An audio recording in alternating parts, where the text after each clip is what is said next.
request, Kerwin, can you please give your message para kay Laila de Lima, kay General Bato, at kay Presidente Duterte na lahat nabanggit mo kanina sa iyong testimonya? Una sa lahat, humihingi ako kung ma'am, kung nagsubaybay ka ngayon sa hearing dito sa Quadcom, patawarin niyo po ako na nadala sa o na uto-uto sa panahon na yon na idamay ka po na walang katotohanan naman. At ang picture na yon, nagkataon lang na pumasyal ang pamilya ko sa baybay at nagkita tayo at nagpa-picture ako. Yun ang ginawa nilang ebidensya. Ma'am, taos ko sa kaloob-looban from my heart, I ask, sorry. Sorry talaga po, ma'am.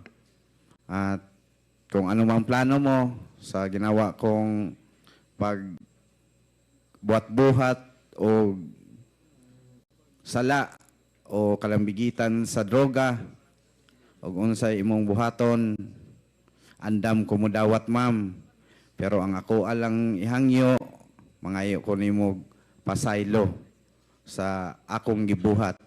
Kay na-pressure ragyod ko, ma'am. Naluoy ko sa akong mga anak, ngagagmay pa kayo atong panahon na. Patay na akong papa, o ako mamatay, mag-unsa na lang akong mga anak, maong gibuhat na ko, nga buhat-buhatan ka o magtumo-tumo o istorya kabahin sa kalambigitan sa droga. Once again, sorry kayo, ma'am. Handa po akong harapin kung ano ang plano mo sa akin po. Mr. Chair, can we please have a translation of what he said? The last that I know, I'm the chair of the committee, but now I can become the translator and the interpreter. Ang sabi po ni Kerwin Espinosa, siya ho ay humihingi ng kapatawaran kay Senator Laila de Lima sa kanyang ginawang mga statement implicating her sa usapin tungkol sa droga at gumawa ng kwento, no? Gumawa sila ng kwento para masama dun sa kwento, sa narrative ng pagkaka-involved ni Senator de Lima sa usapin sa droga. At sabi naman niya na handa rin siyang harapin kung ano man yung aksyon na gagawin ni Senator de Lima kay Kerwin Espinosa.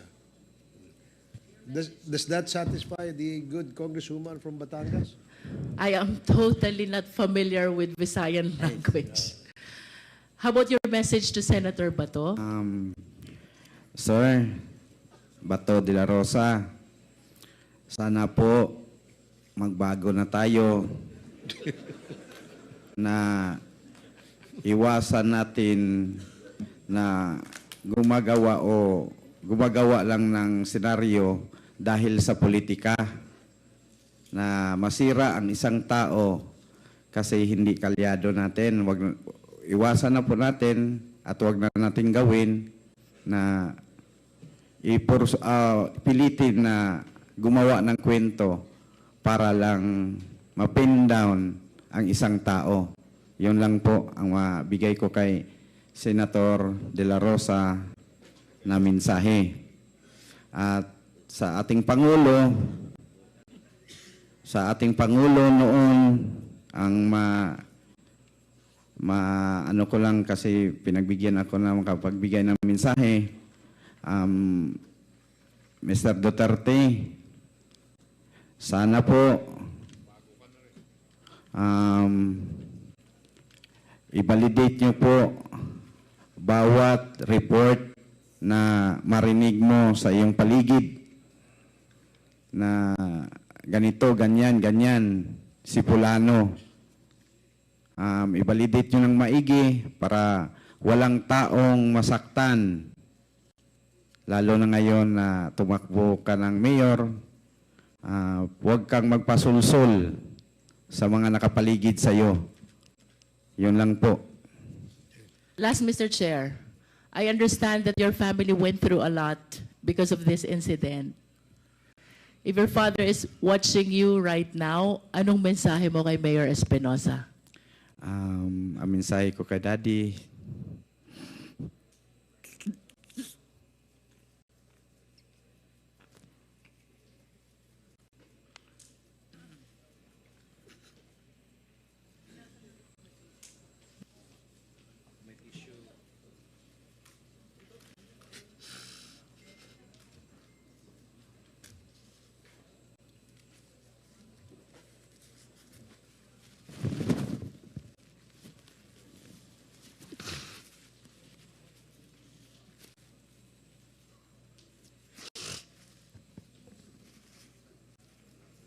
ang mensahe ko sa daddy ko,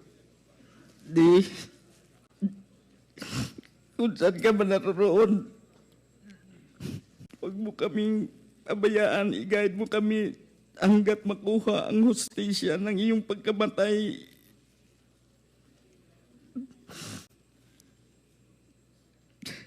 Salamat sa lahat na pinadama mo sa amin nung ikaw ay nasa kapiling ka pa namin na bilang ama.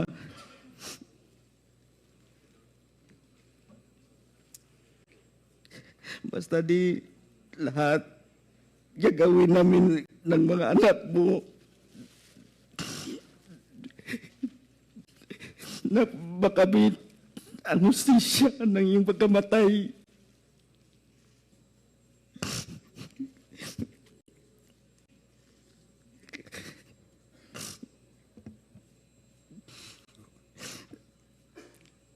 Padayon na lang di sa imo pagpanaw. Ayaw na kayo una-una ang naitabo ka di mo. Kaya ako di anda mamatay para makuha lang yung hustisya di mo.